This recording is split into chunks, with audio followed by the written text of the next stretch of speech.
नमस्कार किसान भाइयों, मालवा किसान चैनल में आपका स्वागत है। किसान भाइयों, इस वीडियो में हम बात करने वाले हैं अफीम नीति 2024-25 जो कि अक्टूबर के पहले सप्ताह में घोषित होने वाली थी, लेकिन अभी तक घोषित नहीं हुई है।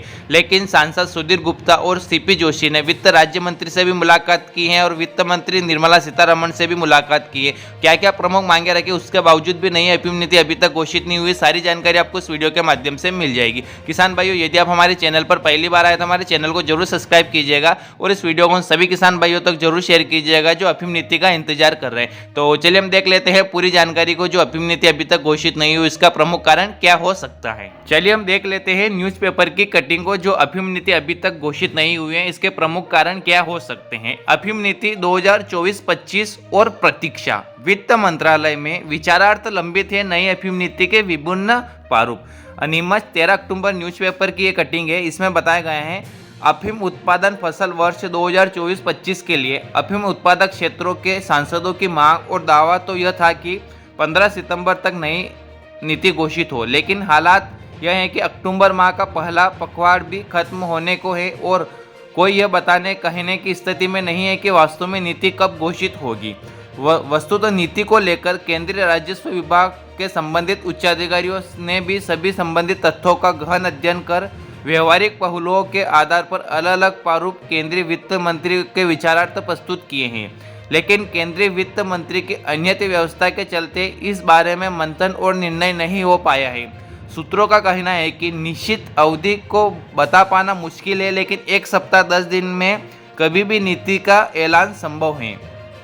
विदित है कि प्रत्येक वर्ष केंद्रीय वित्त मंत्रालय द्वारा घोषित अफीम नीति के प्रावधानों की कसौटी पर पात्र पाए जाने वाले किसानों को मध्य प्रदेश, राजस्थान और उत्तर प्रदेश में अफीम काश्त के लिए लाइसेंस प्रदान किए जाते हैं।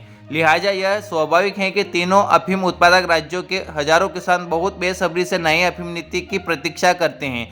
नई अफीम नीति निर्धारित की प्रक्रिया अंतर्गत सभी अफीम उत्पादक राज्यों के नारकोटिक्स मुख्यालय और केंद्रीय वित्त राज्य मंत्री पंकज चौधरी की अध्यक्षता में नई दिल्ली में भी उच्च स्तरीय बैठकों का आयोजन हो चुका है और अफीम उत्पादक क्षेत्र के सांसदों ने भी राय शुमारी की जा चुके हैं। पूरी उम्मीद की जा रही थी कि सांसदों को पुरजोर दबाव के चलते 15 सितंबर तक नई अफीम नीति की घोषणा हो जाएगी, लेकिन ऐसा नहीं हो पाया है। जानकारों का कहना है कि एक और सांसदों के अफीम उत्पादन क्षेत्र और पट्टे बढ़ाने की पुरजोर मांग है, तो दूसरी ओर अफीम की आवश्यकताओं और सीपीएस डोडे के प्रोसेस प्लांट की शुरुआत होने तक प्राप्त डोडे को भंडारण एवं सुरक्षा जैसे मुद्दे सरकार के सामने हैं। इन्हीं सभी तथ्यों का विश्लेषण करते हुए राजस्व विभाग के उच्चाधिकारियों ने समाधानकारक विभिन्न सुझावात्मक नीति प्रारूप तैयार कर वित्त मंत्री श्रीमती निर्मला सीतारमण के विचारार्थ प्रस्तुत किए हैं, किंतु पहले विदेश दौरे और फिर अन्यत्र व्यवस्था के चलते प्रस्तावित नीतिगत तथ्यों पर केंद्रीय वित्त मंत्री मंथन और निर्णय नहीं कर पाई हैं और इसीलिए नई नीति घोषित में विलंब हो रहा है। केंद्रीय नारकोटिक्स विभाग लाइसेंस वितरण के संदर्भ में आरंभिक तैयारियां कर नीति की घोषणा की प्रतीक्षा में है। किसी भी स्तर पर कोई भी निश्चित पूर्वक बताने की स्थिति में नहीं है कि कब तक केंद्रीय वित्त मंत्रालय से नीति की अपेक्षित स्वीकृति मिलेगी। यह भी अनिश्चय है कि इस बार नीतिगत प्रावधान क्या होगा। जानकारों का मत है कि एक सप्ताह 10 दिन में कभी भी नई अफीम नीति की घोषणा हो सकती है।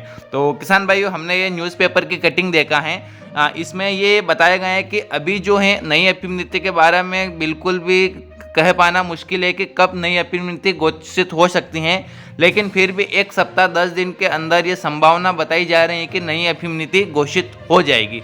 कोई बताने की स्थिति में नहीं है कि वित्त मंत्री की ओर से कब तक और प्रावधानों के किस प्रारूप को मिलेगी मंजूरी, इस बारे में भी अभी तक किसी के पास में कोई सटीक जानकारी नहीं है। लेकिन किसान भाइयों, जैसे ही हमें कुछ भी जानकारी मिलती है अफीम नीति को लेकर, कब घोषित होती है और अफीम नीति कब जारी होगी, सारी जानकारी हम आपको इस वीडियो के माध्यम से बता देंगे। किसान भाइयों, यदि आपको हमारी जानकारी अच्छी लगी और हमारे चैनल पर पहली बार आए तो हमारे चैनल को जरूर सब्सक्राइब कीजिएगा और इस वीडियो को अपने सभी किसान भाइयों तक जरूर शेयर कीजिएगा। और किसान भाइयों, वीडियो देखने के लिए आपका बहुत बहुत धन्यवाद।